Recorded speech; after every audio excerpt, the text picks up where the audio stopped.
के लिए एक काफी इंटरेस्टिंग टॉपिक लेकर आया हूं जहां से आपके एग्जाम में ज्यादातर क्वेश्चन आते हैं।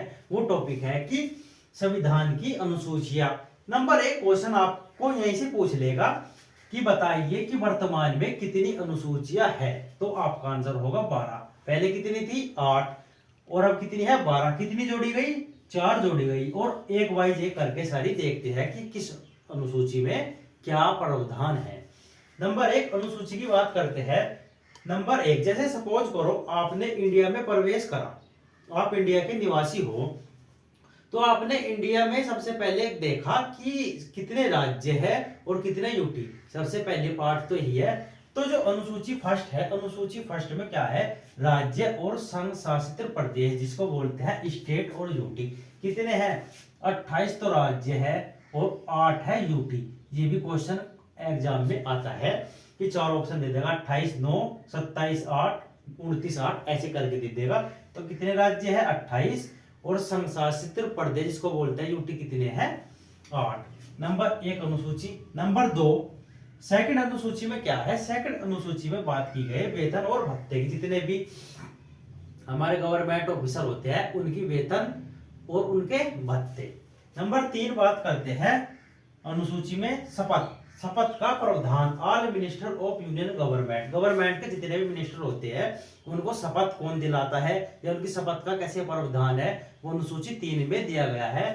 तो आप इसको याद कैसे रखोगे? देखो शपथ में क्या है? शपथ है 1 2 3। शपथ कितने अक्षरों से मिलकर बना है? 3। तो कौन सी अनुसूची हो गई? 3। आप इसको ऐसे भी याद रख सकते हो। इसको याद कैसे रख सकते हो? जैसे वेतन भत्ते था, कितने है? 2 अनुसूची है। आपने ऐसे याद करो कि 2 नंबर का पैसा, 2 नंबर का पैसा, इसी से आपको याद हो जाएगा कि वेतन भत्ते की बात की गई है। जो शपथ है, शपथ में ऑल मिनिस्टर की गवर्नमेंट सबकी शपथ है, उसमें राष्ट्रपति और उपराष्ट्रपति और राज्यपाल की अलग से आर्टिकल में शपथ का प्रावधान दिया गया है। इन तीनों को छोड़कर सभी मिनिस्टरों की शपथ अनुसूची 3 में है। ये बात भी नोट रखो। नंबर बात करते हैं 4, चौथी अनुसूची में क्या है?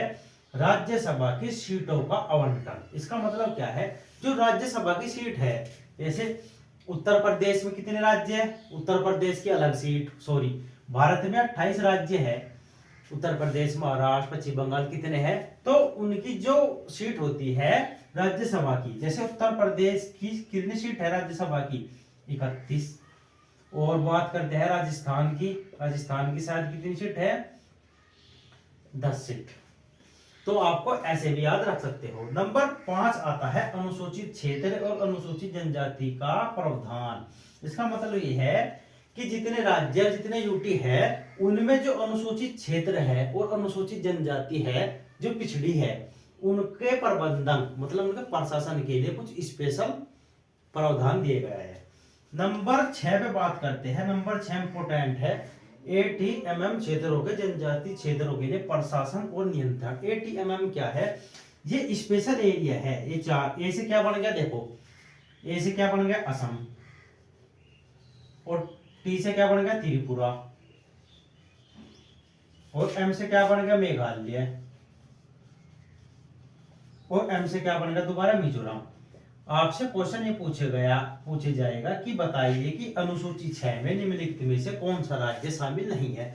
इन 4 ऑप्शन में से एक ऑप्शन हटा देगा या उनमें में से एक ऑप्शन देगा, या वो कैसे भी कर सकता है। फिल इन द ब्लैंक्स भी दे सकता है, मैचिंग करने के लिए दे सकता है, कुछ भी दे सकता है। आपको क्या याद रखना है? एटीएमएम, असम, त्रिपुरा, मेघालय और मिजोरम। आपके लिए 6 अनुसूची है। और 7वीं अनुसूची बात करते हैं। 7वीं अनुसूची में क्या है? देखो कहते हैं कि 7वीं अनुसूची में क्या है। आप इसको याद कैसे रखो? देखो, स से क्या बन गया? स से बन गया 7 और स से बन गया सूचिया। स से 7, स से सूचे। सूचे क्या है? सूचे 3 प्रकार की होती है। जैसे आपने पढ़ा होगा कि संघ सूची, एक है राज्य सूची और एक है समवर्ती सूची। आपसे यहां से क्वेश्चन आता है कि दे देगा, जैसे आपने दे दिया रक्षा, वो बताइए संघ सूची का विषय है या राज्य सूची का विषय है या समवर्ती सूची का विषय है। जो तो तीनों सूचियां है वो किसमें है? 7। 6 से 7, 6 से सूचियां। अब बात करते हैं 8वीं अनुसूची। 8वीं अनुसूची मोस्ट इंपोर्टेंट है, यहां से भी क्वेश्चन काफी बार आया है। 8वीं अनुसूची में क्या है? जो भाषा, जो हमारे संविधान में कितनी भाषाएं बोली जाती है टोटल मिला के, वो है कितनी भाषा थी पहले 14, अब टोटल कितनी भाषा हो गई है, अब हो गई है 22। बात करते हैं हमारे संविधान में कौन सी भाषा शामिल नहीं है। एक तो है राजस्थानी और एक है इंग्लिश और एक मणिपुरी, ये तीन मोस्ट इंपोर्टेंट है, इनसे भी क्वेश्चन आया है। आपको 4 ऑप्शन दे देगा और एक ऑप्शन नहीं देने का कि बताइए कि इनमें से कौन सी अनुसूची वो भाषा शामिल है कि नहीं। तो राजस्थानी, इंग्लिश और मणिपुरी शामिल नहीं है। अब बात करते हैं कि 90 अनुसूची में क्या है, जो भूमि सुधार है, जो हमारे भूमि का साझा होता है, जो भूमि किसके किसके एरिया के पास कितनी है, कितनी ज्यादा कहाँ पे है, जो वहां पे फर्स्ट संविधान संशोधन हुआ था 1951 के तहत, हमारा जो भूमि सुधार है वहां से अनुसूची में शामिल है। अब बात करते हैं अनुसूची 10, मोस्ट इंपोर्टेंट। इसको याद कैसे रखोगे, देखो द से बन गया 10 और द से बन गया दल, द से 10, द से बन गया दल बदल। जो दल बदल कानून है वो क्या है, 10वीं अनुसूची में है। अगर पूछे कभी संविधान संशोधन कौन सा है, 52वां संविधान संशोधन है 1985 का। अब बात करते हैं 11वीं और 12वीं। जो 11वीं और 12वीं अनुसूची है, सबसे ज्यादा जो एग्जाम में आती है वो 11वीं और 12वीं अनुसूची है। नंबर 1 11वीं अनुसूची में क्या है, पंचायतों की पावर, मतलब पंचायतों की शक्तियां का वर्णन दिया गया है कि इनके पावर कितनी शक्ति है, क्या क्या इनके काम है। और नंबर दूसरा क्वेश्चन कभी कभी ये भी पूछ लेता है कि इसमें बताइए 11वीं अनुसूची में कितने विषय है, तो आपके पास कितने विषय है, 29 विषय है, ये भी क्वेश्चन आया है।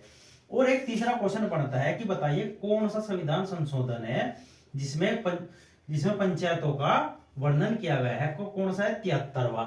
सन भी पूछता है कौन से सन में लागू हुआ, 1993 में लागू हुआ। ये तीनों प्रश्न काफी बार रिपीट हो चुके हैं। अब बात करते हैं 12वीं अनुसूची की। 12वीं अनुसूची में क्या है, अब की बार है नगर पालिकाओं की शक्तियां। यहाँ पे थी पंचायतों की शक्तियां 11वीं में, और 12वीं में है नगर पालिकाओं की शक्ति। इसमें भी क्वेश्चन कभी कभी आता है कि बताइए कि कितने विषय है, सब्जेक्ट कितने हैं, 18।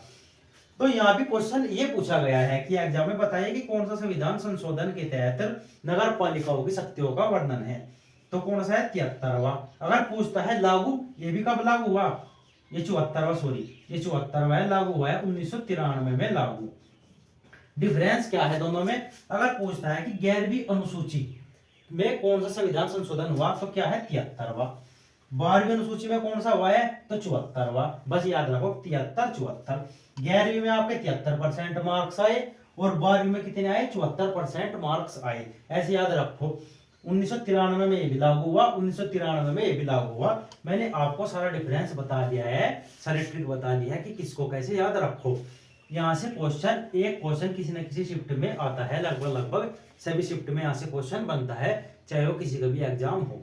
अगर ऐसी इंटरेस्टिंग वीडियो चाहते हो तो हमारे चैनल एवं ट्रिक्स पे जाइए और ज़्यादा से ज़्यादा सब्सक्राइब करें और शेयर करें।